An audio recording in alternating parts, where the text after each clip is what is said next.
Good evening दोस्तों। मेरा नाम है निखिल कुमार और मैं मैथ्स विद निखिल में आप सभी का स्वागत करता हूं। अगर आप आरआरबी ग्रुप डी 2026 की तैयारी कर रहे हैं तो मेरे साथ मैथमेटिक्स के मोस्ट एक्सपेक्टेड क्वेश्चन देखिए। चलिए हम पहले क्वेश्चन पर चलते हैं और पहला क्वेश्चन आपके सामने है। पहला क्वेश्चन कह रहा है एक व्यक्ति अपनी आय का 60% बचाता है। यदि उसका व्यय 600 रुपये है तो मासिक आय बताइए। माना कि उसकी जो आय है वो है कितनी, उसकी आय है 100%। ठीक है, 100% में से उसने 60% बचा लिए तो उसने खर्च कितने किए, 40%। यानी कि 40% की जो वैल्यू है वो दी है 600 रुपये। ठीक है, तो अब 1% की वैल्यू कितनी आ जाएगी, 1% की वैल्यू आ जाएगी 600 अपॉन 40। एक जीरो से एक जीरो और 4 से ये कट गया 15 बार। तो 100% की वैल्यू निकालनी है हमें, क्योंकि उसकी आय हमने 100% मानी थी। तो 15 और 2 जीरो का इधर गुणा कर दो, यानी 1500 आपका राइट आंसर है, ऑप्शन नंबर 4।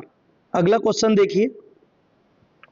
अगला क्वेश्चन कह रहा है एक पाइप एक टंकी को 4 मिनट में भर सकता है जबकि दूसरा पाइप टंकी को 8 मिनट में खाली कर सकता है। यदि टंकी खाली होने पर दोनों पाइपों को एक साथ खोल दिया जाता है तो टंकी का 1/4 भाग भरने में कितने मिनट लगेंगे।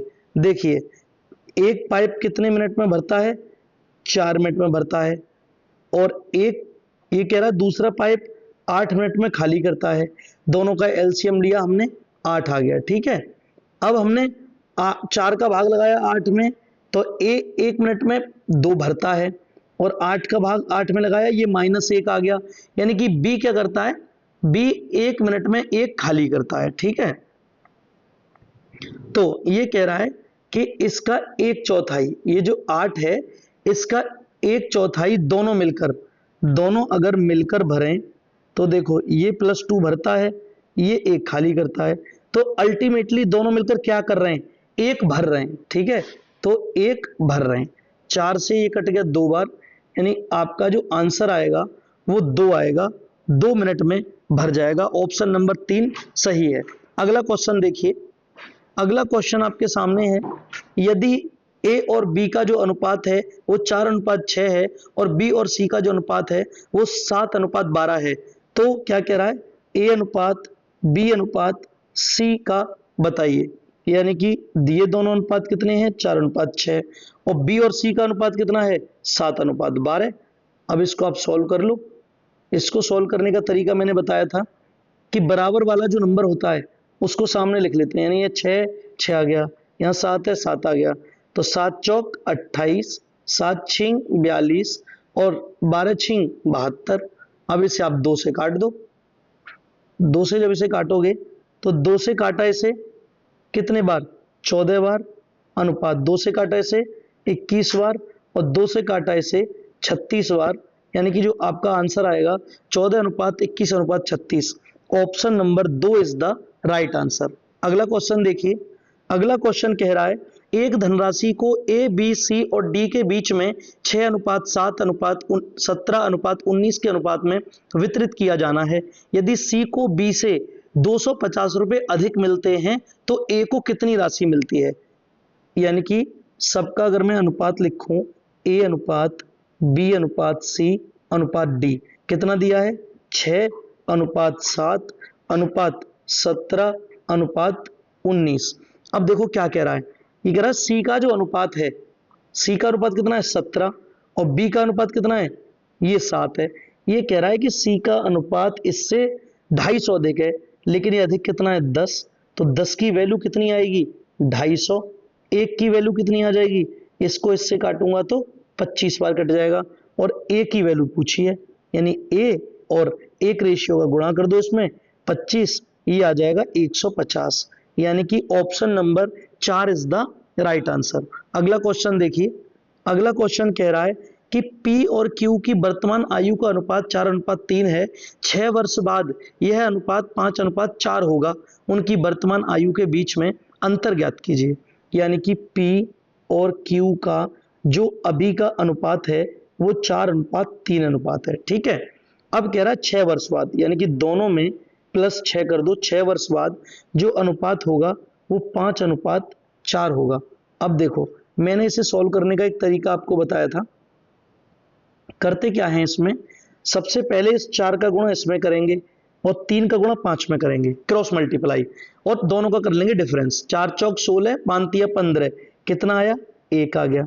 अब ऐसे ही क्या करते हैं, इस 6 का गुणा इस 4 में, इस 6 का गुणा इस 5 में, और डिफरेंस, यानी कि 6 पंजे 30 और 4 छिक्के 24, दोनों का डिफरेंस आ जाएगा 6। एक की वैल्यू कितनी आ गई, एक की वैल्यू आ गई 6। अब ये पी की वैल्यू कितनी आ गई, इसमें 4 गुणा 6, ये आ गई 24, और इधर क्यू की वैल्यू कितनी आ गई, 3 गुणा 6 बराबर 18। दोनों का डिफरेंस पूछ रहा है, यानी कि 24 माइनस 18, यानी कि डिफरेंस आ जाएगा 6 साल। Option number 3 is the right answer. अगला क्वेश्चन देखिए। अगला क्वेश्चन कह रहा है कि 3600 रुपए के मूलधन पर 15% वार्षिक दर से 3 वर्ष के लिए और 14% वार्षिक दर से 4 वर्षों के लिए परकलित साधारण ब्याज के बीच में अंतर बताइए। यानी कि देखिए, अंतर बहुत सिंपल है निकालना, यानी कि 15% गुणा 3, ये कितना आ गया जी, 45।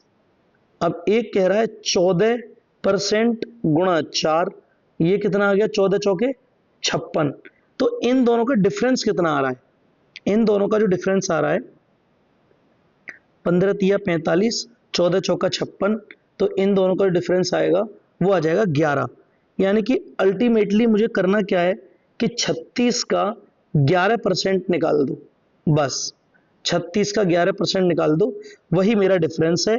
यानी कि 11 छिक्के 66, 6 बचे, 11 तिया 33, 33 और 6 39, यानी कि option number 2 is the right answer.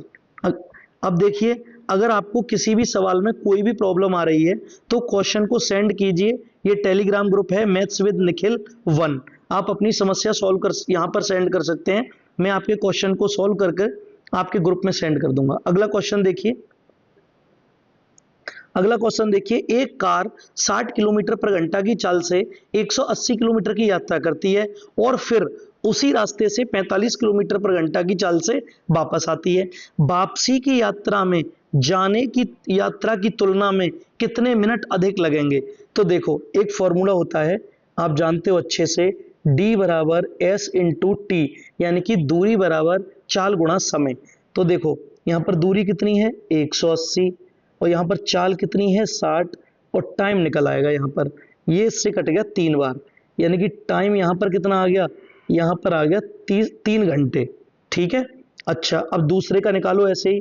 तो ये कितनी है दूरी, दूरी फिर से वही 180 बराबर चाल कितनी है 45 गुणा टाइम, ये इससे कट गया 4 बार, यानी कि यहाँ पर टाइम कितना आ गया, यहाँ पर आ गया 4 घंटे।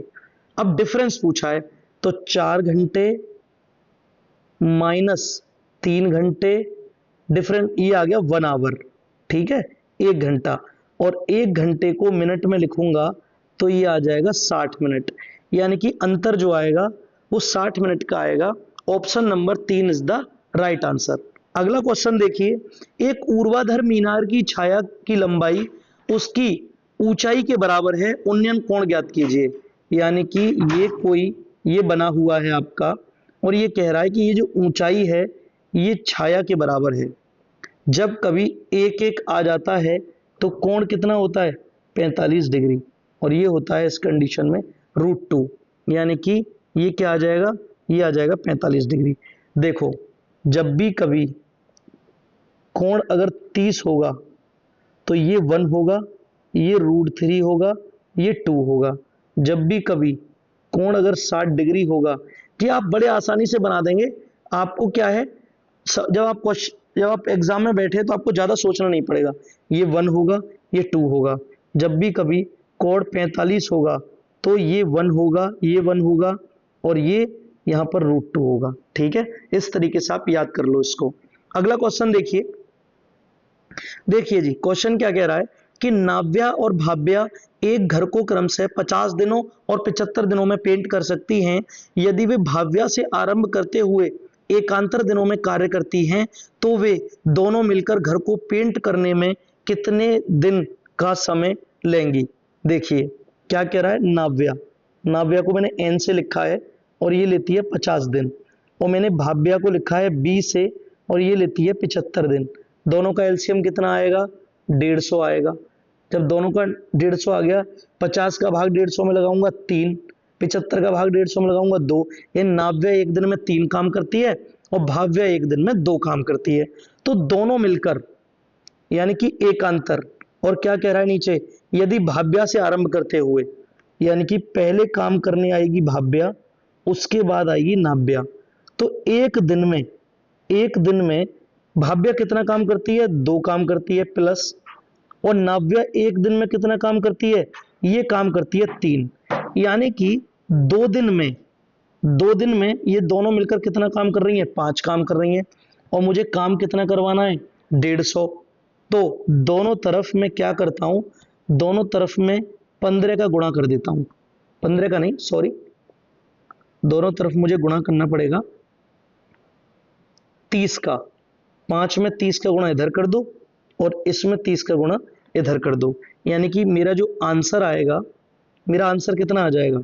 ये मेरा जो आंसर आएगा वो 60 दिन में मेरा जो 150 काम है वो खत्म हो जाएगा।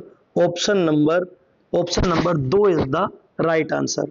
अगला क्वेश्चन देखिए। अगले क्वेश्चन में क्या दिया है कि एक खुदरा विक्रेता अपने ग्राहकों को अपने सौंदर्य उत्पादों पर 29% की छूट प्रदान करता है और फिर भी 12% का लाभ कमाता है। 896 अंकित मूल्य वाले एक सौंदर्य उत्पाद का क्रय मूल्य बताइए। मैंने इस सवाल को करने का बड़ा आसान तरीका बताया था कि सीपी, एसपी और एमपी, आप रेशियो बना लो इसका। 29%, यानी कोई चीज 100 की थी और 29% की छूट दूंगा तो 71 में बेचूंगा, ठीक है ना। और ये 12% की फ्रिक्शन क्या होती है? ये होती है 3/25।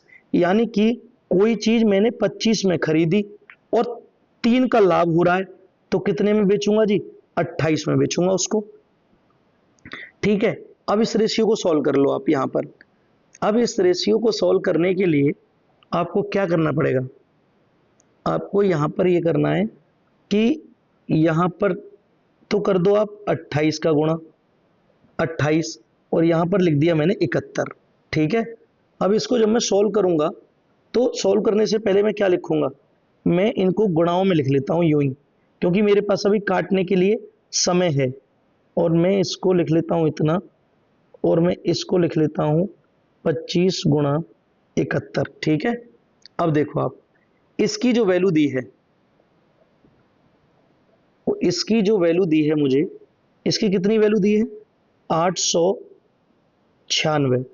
तो मैं 28 से अगर काटूं तो 28 दिया 84, 5 बचे। फिर 28 से काटा, 28 दूनी 56। अब ये एक की वैल्यू कितनी आ गई? एक की वैल्यू आ गई 32/100। फिर से काट लो, 4 से 8 बार और 4 से 25 बार। एक की वैल्यू आ गई 8/25, यानी कि 8/25। और वैल्यू निकालनी किसकी है? 71 गुणा 25, क्योंकि मुझे निकालना है क्रय मूल्य। 25 से 25 कट गया, 8 एकम 8 और 8 सत्ते 56। मेरा जो आंसर आएगा, मेरा जो क्रय मूल्य आएगा वो 568 आ जाएगा। यानी option number 3 is the right answer. अगला क्वेश्चन देखिए।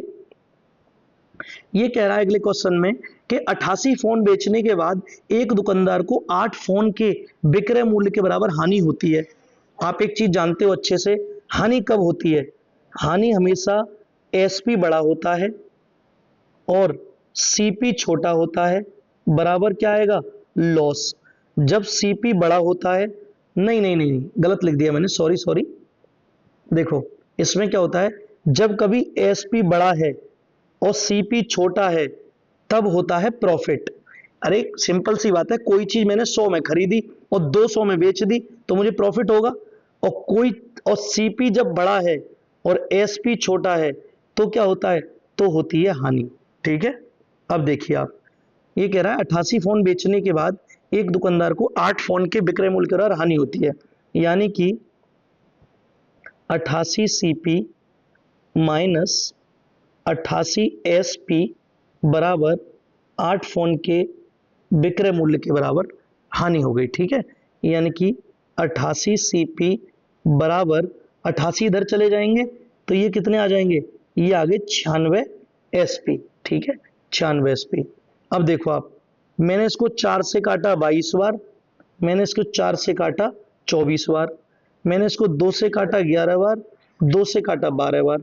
इसका मतलब सीपी अपॉन एसपी बराबर क्या आ जाएगा, 12/11। यानी कि मुझे सीधा दिख रहा है कि 12 की चीज को 11 में बेच रहा हूं, एक की हानि 12 पर हो रही है। प्रतिशत निकालने के लिए 100 का गुणा कर दो, और 1/12 गुणा 100 क्या होता है, 8 सही 1/3% की हानि होगी। यानी option number 3 is the right answer. अगला क्वेश्चन देखिए, देखिए अगला क्वेश्चन आपके सामने है कि एक त्रिभुज एक्स वाई जेड में एक्स माइनस वाई, एक ये कह रहा है कोण x माइनस कोण y बराबर 40 डिग्री, कोण y माइनस कोण z बराबर 25 डिग्री। तो कोण z और कोण x माइनस कोण y का अनुपात क्या है। देखिए आप एक चीज जानते हैं अच्छे से कि कोण x प्लस कोण y प्लस कोण z, इसकी वैल्यू कितनी होती है, 180। ठीक है, तीनों का योग 180 होता है। एक त्रिभुज के तीनों कोणों का योग 180 होता है। ठीक है जी। अब देखो कोण x माइनस कोण y बराबर कितना था जी, 40 था। तो इसको मैं क्या लिख सकता हूं, इसको मैं लिख सकता हूं कोण x बराबर 40 प्लस कोण y। ठीक है, और यहां क्या था, कोण y माइनस कोण z, ये था बराबर कितना, 25 डिग्री। इसको क्या लिख सकता हूं, कोण y की जो वैल्यू आ जाएगी वो 25 डिग्री प्लस कोण z। अब हम तीनों को जोड़ देते हैं। ठीक है, इसमें रख दो, इन वैल्यूओं को रखो। तो x की वैल्यू क्या है, 40 प्लस कोण y प्लस, और जी y की वैल्यू क्या है, 25 प्लस कोण z, और कोण z बराबर 180। अब मैं यहां y की वैल्यू लिख सकता हूं, यानी कि 40 प्लस y की वैल्यू आ जाएगी 25 प्लस कोण z प्लस 25 प्लस कोण z और प्लस कोण z बराबर 180।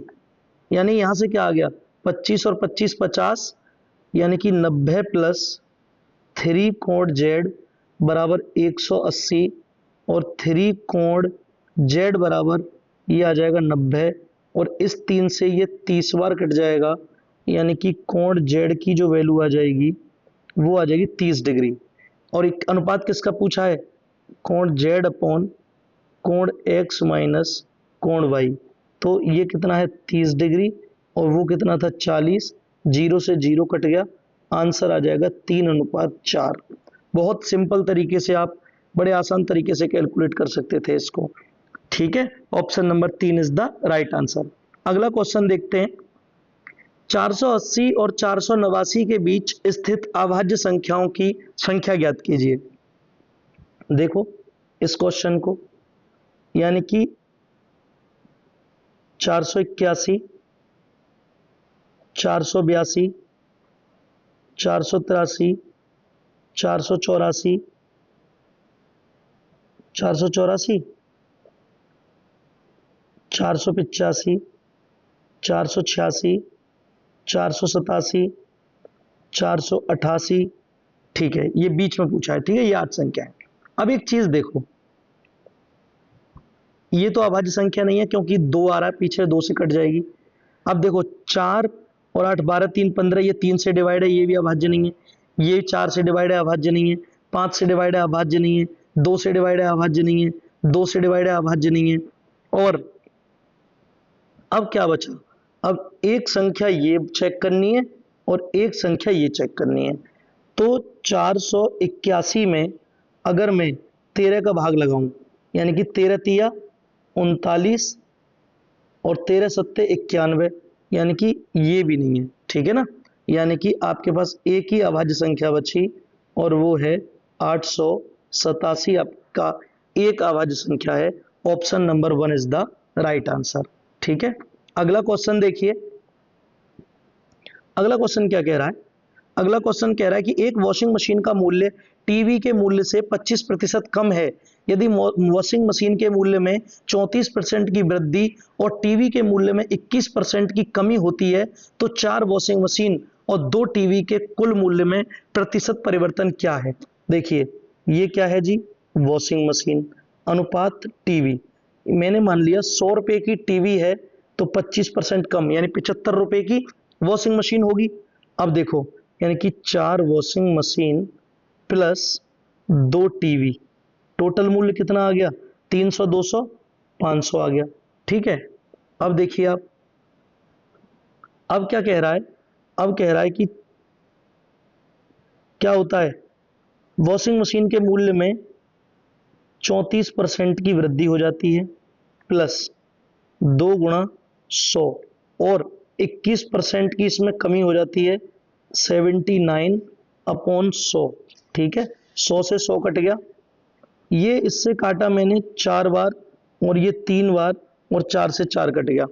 134 का गुणा अगर मैं 3 में करूं, 134 का गुणा अगर 3 में करूं तो कितना आ जाएगा? ये यहां पर ये आ जाएगा 300 और 102, यानी कि ये आ जाएगा आपका 402 प्लस ये कितना आ जाएगा? ये आ जाएगा 9 दूनी 18, हासिल 1, 7 दूनी 14 और 1 15। तो ये टोटल कितने आ जाएंगे? ये आ गए यहाँ पर आपके 560। ठीक है, 560 की चीज 500 की चीज 560 हो गई, यानी कि 60 की वृद्धि हुई है 500 पर। परसेंट परिवर्तन निकालना है 100 का गुणा, ये इससे 5 बार और 5 से 60 कटेगा 12 बार, यानी कि 12% की वृद्धि हुई है। Option number 2 is the right answer.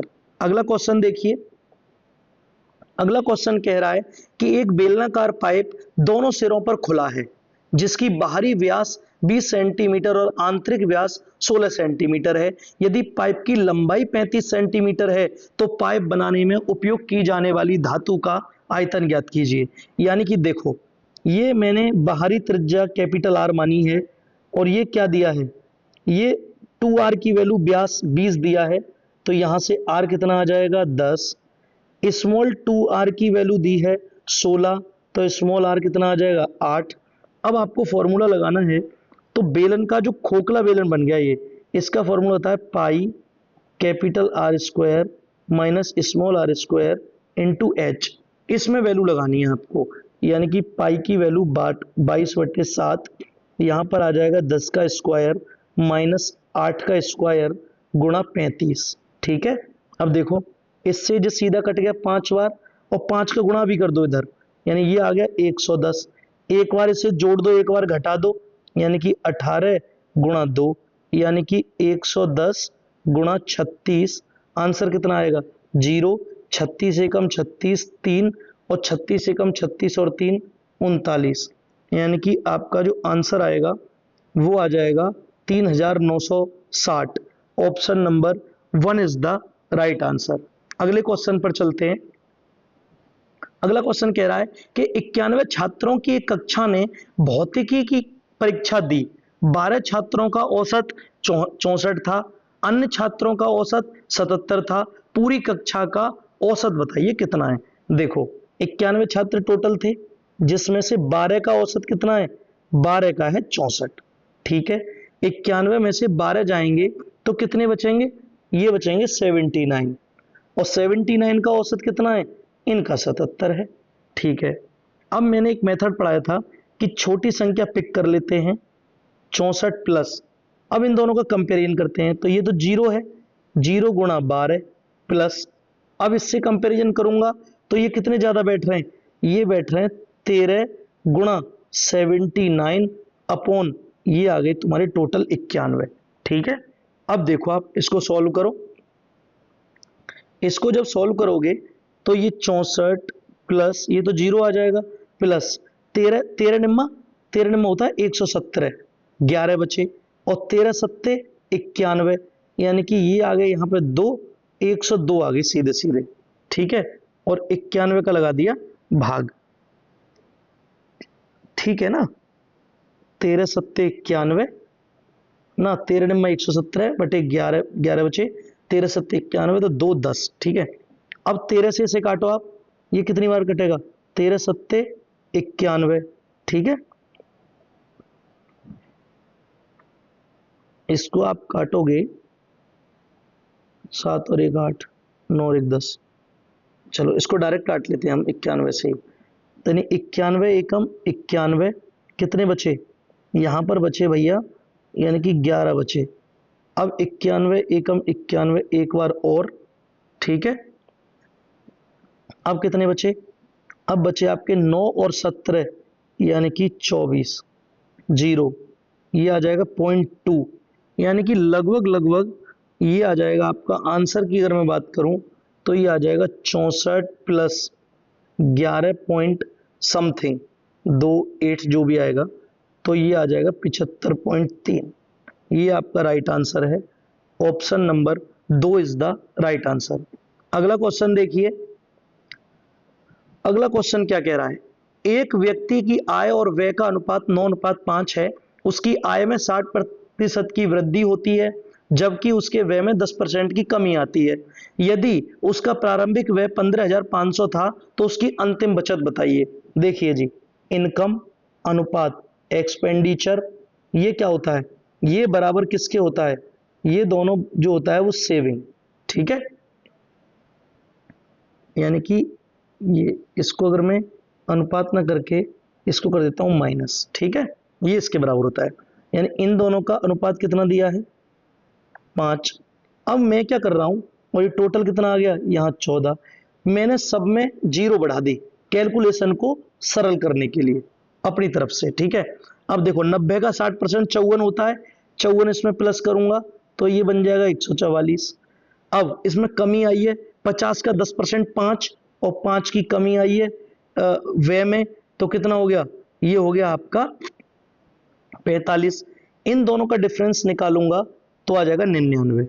अब कह रहा है कि जो प्रारंभिक, यानी कि ये क्या था, ये आपका क्या था, ये देखिए, ये था आपका प्रारंभिक व्यय यानी कि 50। अब 50 की जो वैल्यू दी है वो दी है 15,500, जीरो से जीरो कट गई, एक की वैल्यू कितनी आ गई, एक की वैल्यू आ गई 310, और अंतिम व्यय पूछ रहा है, यानी कि 99 की वैल्यू पूछ रहा है। ठीक है ना, 99 की वैल्यू, इसका मतलब हुआ कि 310 में 99 का गुणा कर दो, आंसर आ जाएगा जीरो, 99 एकम 99, 9 बचे, 99 तिया होते हैं 297, यानी कि 306, यानी कि 30,690 आपका राइट आंसर है, 30,690, यानी कि option number 4 is the right answer. अगला क्वेश्चन देखिए, अगला क्वेश्चन कैलकुलेशन है, सिंप्लीफिकेशन का क्वेश्चन है। देखिए इसको मैं क्या लिख सकता हूं, ढाई को लिख सकता हूं 5/2, और मैं भाग को गुणा लिखूंगा तो ये उल्टा हो जाएगा।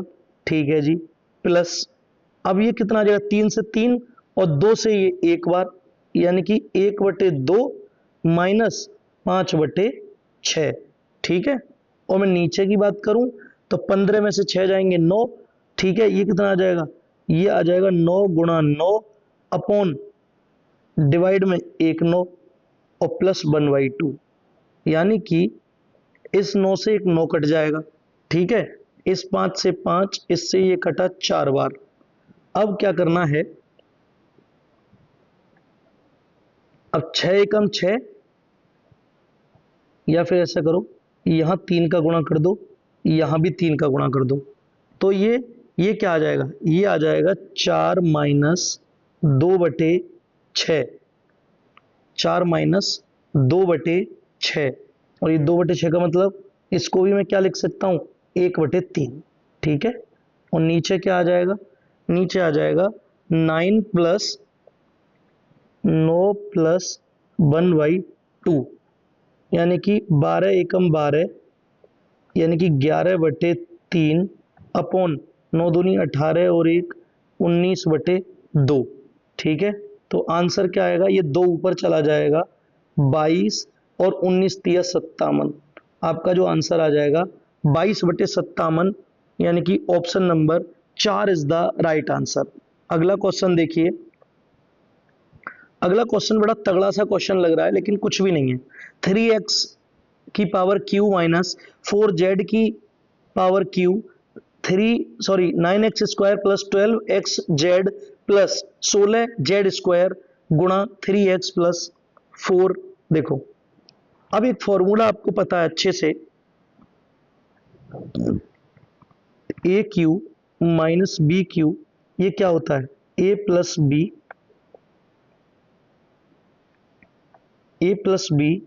और दूसरे कोष्टक में ए स्क्वायर, यहां माइनस आएगा क्योंकि माइनस का है, plus A B plus B square. ठीक है, तो यही फॉर्मूला यहां लग रहा है, खाली वैल्यू चेंज है। ठीक है, तो ऊपर क्या आ जाएगा? 3x माइनस 4z बराबर में आ जाएगा 3 बराबर में आ जाएगा आपका 9x square plus 12xz plus 16z square. ठीक है, 16z स्क्वायर। अच्छा, और नीचे क्या आ जाएगा? नीचे आ जाएगा 9x square plus 12xz plus 16z square, और यहाँ गुणा में क्या है? 3x और प्लस 4z। इससे ये खत्म हो गया। अब इन दोनों का गुणा करना है, 3x माइनस 4z गुणा 3x प्लस 4z। ये क्या बन गया? ये बन गया ए स्क्वायर माइनस बी स्क्वायर, यानी कि ये बन गया स्क्वायर माइनस 16z स्क्वायर। यही आपका राइट आंसर है, यानी कि option number 1 is the right answer. अगले क्वेश्चन पर चलते हैं। अगला क्वेश्चन देखिए। अगला क्वेश्चन कह रहा है कि एक ट्रेन क्रमशः 89 सेकंड और 63 सेकंड में 2091 मीटर और 1259 मीटर की दो सुरंगों को पार करती है। ट्रेन की लंबाई बताइए। यानी कि 89 सेकंड में कितना? 2091, और 63 सेकंड में कितना? 1259। अब इन दोनों का निकाल लो डिफरेंस। सो यहां से क्या आ जाएगा? 6 और यहां से आ गया 2, यानी कि 26 सेकंड में यहां से कितना आएगा? 2, 8, 3 और यहां पर आ जाएगा 8। यही आएगा ना, 2, 3, 8। अब एक सेकंड में कितनी दूरी? यानी कि 26 तिया 78 और 26 दूनी 52। ठीक है, एक सेकंड में 32, यानी कि ये क्या आ गई? एक सेकंड में 32 मीटर की दूरी का मतलब क्या हुआ? कि ये चाल आ गई सीधी। क्या आ गई? ये चाल आ गई। चाल क्या आ गई? चाल यानी कि स्पीड 32 मीटर पर सेकंड। ट्रेन की लंबाई पूछी है, कोई सी भी ऊपर वाली पिक कर लेते हैं। ठीक है, यानी कि d बराबर s इंटू टी। दूरी कितनी है? 2091 बराबर 32 गुणा 89। ठीक है, तो 32 का गुणा 89 में करोगे तो ये कैसे जाएगा? अगर मैं 32 का गुणा 9 में करूं, 32 निम्मा कितने होते हैं? 32 निम्मा होते हैं 288, यानी कि 8 और हासिल बचा 28, और 32 अट्ठे कितने होते हैं? यानी कि देखो 32 दूनी 64, 256 होते हैं 32 अट्ठे। ठीक है, यहां से 4 आ जाएगा, 1 बचा, यहां से आ जाएगा 8 और यहां से आ जाएगा 2। यानी कि अब इसमें से आपको क्या घटाना है? x बराबर घटा दो इसमें से 2091। ठीक है, आंसर कितना आ जाएगा? 7, यहां पर आ जाएगा 5 और यहां आ जाएगा 7। यानी कि ट्रेन की जो लंबाई है वो आ जाएगी 757 मीटर। यानी कि option number 4 is the right answer. अगला क्वेश्चन देखिए। अगला क्वेश्चन, ये क्वेश्चन तो मैंने करा दिया आपको, ठीक है। उससे आगे क्वेश्चन देखिए। अगला क्वेश्चन कह रहा है कि एक त्रिभुज की भुजाएं 148 सेंटीमीटर, 57 सेंटीमीटर और 175 सेंटीमीटर हैं। 57 सेंटीमीटर की लंबाई वाली भुजा के अनुरूप ऊंचाई कितनी है? इसमें आप हीरोज फॉर्मूला लगाइए, और हीरोज फॉर्मूला क्या होता है? एस, एस माइनस ए, एस माइनस बी और एस माइनस सी। अब यहां पे एस निकालना है, परिमाप। परिमाप निकालेंगे 148 प्लस 57 प्लस 175 डिवाइड बाई 2। तो देखिए इसमें 2 दूंगा 150 हो जाएंगे, 150, 325, 325 और 55 कितने हो गए? 325 और 55 हो गए तुम्हारे 380, और 380 का आधा कितना होगा? यानी कि एस बराबर आ गया 190। ठीक है, अब इस फॉर्मूले में लगाइए आप। देखो 190 गुणा 190 माइनस 148 57, 148 190 माइनस 57, ठीक है, और 190 माइनस कितना आएगा? 175। अब इसको सॉल्व करो, देखो यानी कि ये आया है आपका 190 गुणा, यहां से कितने आ जाएंगे? 42 आ जाएंगे, गुणा यहां से कितने आ जाएंगे जी? यहां से आ जाएंगे 133, गुणा यहां से कितने आ जाएंगे? 15।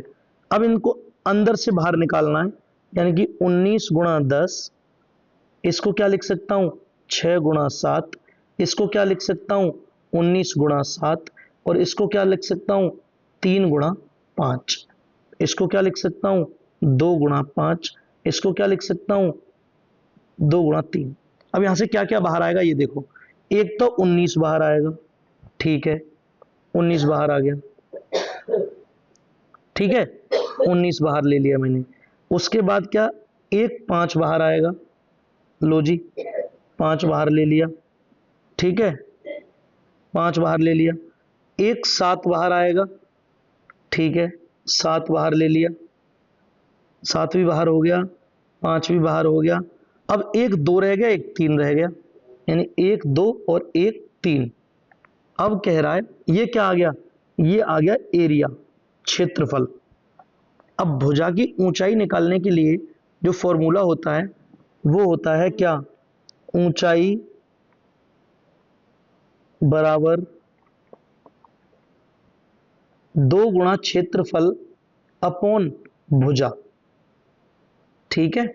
तो देखिए अब इसका क्या करना है, इसमें जो एरिया है यही कर देता हूं मैं, इसमें करना है 2 का गुणा, गुणा 5 गुणा 7 गुणा 2 गुणा 3 अपॉन भुजा कितनी है? 57। 19 से 3 बार और 3 से ये खत्म, यानी कि 14 गुणा 10, 14 गुणा 10, यानी आंसर आ गया मेरा 140। यही मेरा राइट आंसर है। Option number 1 is the right answer. अगला क्वेश्चन देखिए। अगला क्वेश्चन देखिए, हल कीजिए। क्या इसको हल करने का सबसे आसान तरीका है, 6 अंक तक चले जाइए आप और इसमें से इसे घटा दीजिए। 89 89 89, इसको घटाइए। देखो एक ले लिया, कितने बचे? यहाँ 5 बचे, यहाँ कितने होते? 12, और 12 में से 8 गए 4, यहाँ फिर कितने बचे? 3, एक ले लिया 4 4 4 4 4 0, ठीक है। यानी कि ये क्या आ गया? ये आ गया 0.44 के ऊपर बार। मैंने क्या कहा था, जब बार हटाते हैं तो नीचे 99 लगा दो, जितनी संख्या के ऊपर बार है उतने 9 लगा दो। तो यानी कि 11 से कितने बार? 4 बार, 11 से 9 बार, 4/9 आपका राइट आंसर है। Option number 1 is the correct answer, ठीक है। अब अगला क्वेश्चन, ये क्वेश्चन आप करके दिखाइए और आप ये क्वेश्चन, इसका आंसर कमेंट बॉक्स में कमेंट कीजिए। Thank you so much for watching my video आपको अच्छी लगी हो तो वीडियो को लाइक कीजिए, चैनल को सब्सक्राइब कीजिए। Thank you so much.